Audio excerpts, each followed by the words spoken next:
please press the request to speak buttons, and I call on Gillian Martin, Minister, to speak to and to move the motion. Around 9 minutes, please. Thank you, Presiding Officer. I'm grateful for the opportunity to open today's Stage 1 debate and set out the Government's reason for bringing forward the Climate Change Emissions Reduction Target Scotland Bill. We have moved at pace on this legislation, so I thank colleagues from across the Chamber who have engaged with me in recent weeks to understand our approach and help me make the progress that we need.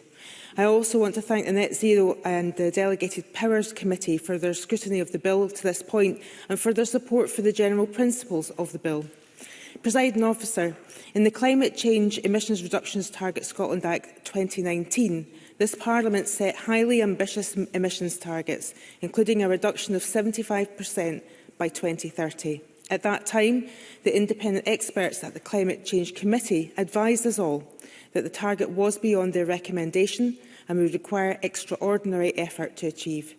We all regret that it has not been possible to find a policy pathway to meet this target, and that in March the Climate Change Committee advised us that the 2030 target was beyond what can be achieved. The urgency of this legislation is driven by their expert advice. Maintaining our current targets would leave us in the unsustainable position where we have targets that we know we cannot meet and are therefore unable to bring forward a credible climate change plan which can meet our targets. I will. Sarah Boyett. It's just a brief intervention, but while there were ambitious targets, were there not suggestions from the Climate Change Committee on how we could meet those targets? Cabinet Secretary. Yeah, of course, there were many suggestions from the Climate Change Committee on how we can meet these targets, and one of them I remember very clearly because it had a bearing on the area that I represent, in that they said that carbon capture utilisation and storage was a fundamental action that would have to happen in order for our climate change targets to be met. And it's a great regret to me that they have not had track status given to the ACORN project in the Scottish cluster, because that would have meant that we would have probably been further along the line than we are right now. Presiding Officer, I'll make some headway, and I'll take Mr Lumsden at one point. Presiding Officer, for those who would argue that we could make it to 75% reductions by 2030, I must strongly state that the scale, range and pace of action would be unjust, unrealistic and could damage households in our communities in many ways. We must therefore have the courage to accept that although our ambition was laudable, these targets are unrealistic, and we must find a better way forward that enables us to meet net zero by 2045, and one that takes the whole of Scotland with us. We all share that ambition, which I know has led to a real change in the way that climate action is viewed across government, local government and in wider society. This Government is also clear that we must reach a just and fair net zero, and that doing so involves taking a different path, the path set out in today's bill. We have learned a great deal since the 2019 Act about how our target system operates and how it might work better. This bill addresses this learning and moves us from linear annual targets to a system of 5-year carbon budgets, and this is a major and much needed change in approach. The system introduced through this bill will set a limit of the amount of greenhouse gases emitted in Scotland over a 5-year period.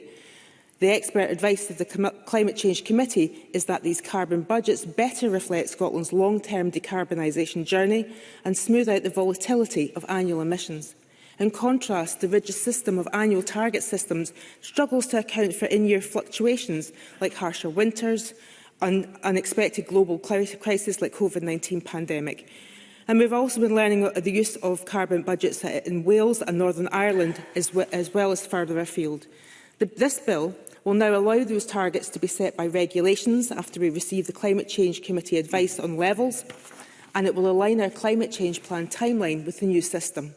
And I'm glad that the Net Zero Committee agrees that our new targets framework offers a better and more flexible system for the emissions reductions targets than the current approach. These budgets, based on the advice of experts, represent our best path towards net zero. And as the Chamber is aware, the CCC advice is next expected in spring next year. From there, we will finalise and publish our draft climate change plan, and I have committed to try and do that by the summer recess if the advice from the CCC is received at the right time. If it does not, I can assure members that we will publish it as soon as possible, even if that ends up being in recess. I would also like to inform members that when the CCC advice is received, I will host a round table for my counterparts across all parties in this Parliament to hear your views directly. It is essential that we work together on behalf of Scotland to decide on the action that we need to take to reach any targets that the Parliament sets.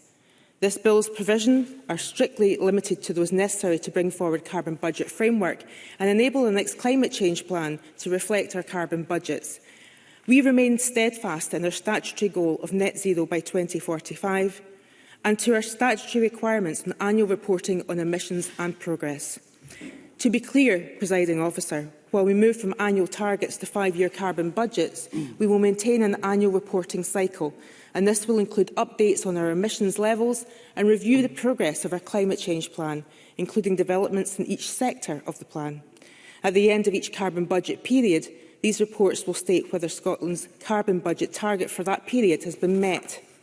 In addition, I can assure colleagues that the existing statutory duties relating to the climate change plan, including the costing of policies, will remain under this bill, and we will continue the approach of not allowing carryover between targets.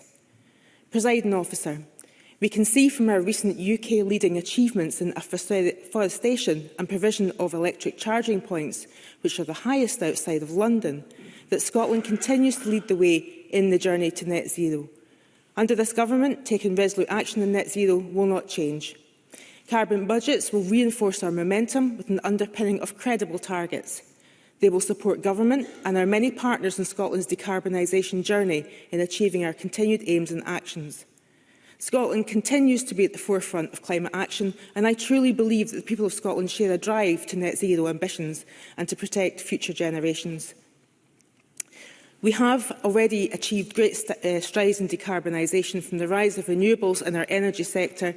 Renewable energy capacity has grown from 6.7 gigawatts in 2013 to 15.6 gigawatts in 2024, to the provision of concessionary bus travel benefiting nearly half the population, and in carbon sequestration through peatland restoration and tree planting, to name but a few.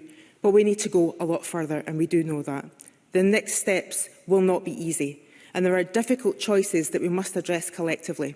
But let us not forget that thanks to the progress we have already made, Scotland is already halfway to net zero and continues to be ahead of the UK in delivering long-term emissions reductions. It remains the case that there are infrastructural and reserve policy choices that must also be made by the UK Government to assist devolved nations in their net zero journey, not least in heat decarbonisation and carbon capture and storage. Yes. Douglas Lumsden. Thank the Cabinet Secretary for taking the intervention. It's to go back to the points you made earlier about carbon capture, utilisation and storage. Is she really trying to tell us that if the Acorn project had been given the go-ahead, that we would have actually been able to meet our 75% target and we would actually have a climate change plan before us already? Cabinet Secretary. Well, as Mr Lumsden knows, carbon capture and storage has been developed in the North East over many years and has had the funding taken away from it by subsequent Conservative governments. Now, I am not entirely sure that the Acorn project could have been up and running and capturing carbon by that period of 2030. But we would have known that it would have been in train, and that, given that it is one of the most mature propositions for carbon capture and storage, and that Storegga have been working on it for the time they have, I actually think that it was, of all the projects across the UK, that it was the one that was most ready to go. And I think that Mr Lumsden, and his heart of hearts, agrees with me. The Government's engagement over summer and the NZEC Committee's evidence sessions on the bill makes it clear there is consensus from stakeholders, communities, experts and MSPs. We need to move fast to ensure Scotland has credible targets and a credible climate change plan as soon as possible. This bill is the first essential step in that process, setting us on a new path while ensuring our system is solid and credible. And I urge members to support its passage through stage 1 and beyond, and I move my motion. Thank you.